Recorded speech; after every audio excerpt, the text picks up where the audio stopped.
You're watching the Seafood News Weekly Video.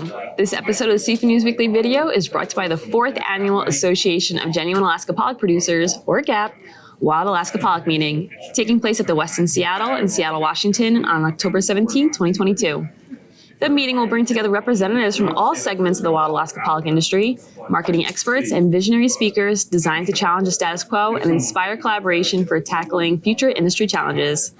Topics will include economic updates, consumer research and trends, the results from the new GAP Always-On Wild Alaska Pollock Awareness and Demand campaign, and much more.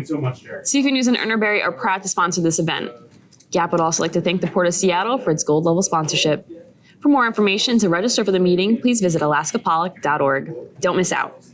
I'm Seafood News Managing Editor Amanda Buckle. And I'm Urner seafood market reporter Lauren Castiglione. In our top story, as of July 20th, the UK has officially imposed a 35% import tariff on fish from Russia and Belarus.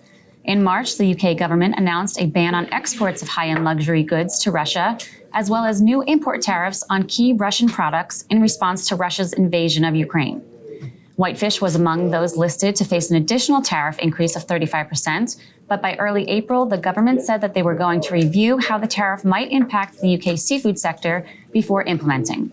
Now, with the tariff in place, the UK government says that depending on when the additional duties were applied, traders need evidence that the goods finished export formalities and left Russia or Belarus by July 20th, 2022. In other news, the acquisitions keep coming for Fortune International as the company announced it has acquired New Orleans Fish House, a top supplier of wholesale seafood and specialty products to top chefs and restaurants in New Orleans and throughout the Gulf South. New Orleans Fish House was founded in 1990 and has grown a reputation for providing the highest standards in Gulf seafood, as well as a wide range of other specialty and protein-based products, including beef and lamb. Fortune sees its move to acquire the company as a way to boost sales in the region through improved cross-selling respective products and will increase logistics efficiencies and route synergies, resulting in improved service for Fortune's customers in New Orleans and New Orleans Fish House's customers in Texas, Alabama, Mississippi, and Florida. The owners will remain with Fortune, and terms of the transaction were not disclosed. Meanwhile, a new study is once again stirring a debate about whether coronavirus can live on frozen meat and seafood. Despite China taking strict restrictions relating to COVID-19 transmission on imported food, and the World Health Organization claiming in an early 2021 report that the coronavirus may have originated in frozen meat, the USDA and FDA have both maintained that there is no evidence that people can contract COVID-19 from food or from food packaging. But a new study published in the American Society for Microbiology journals last month claims otherwise. Researchers used surrogate viruses with similar protein spikes to test for their survival under various meat and fish cold storage conditions over 30 days. The viral surrogates differed in survival depending on food product and temperature.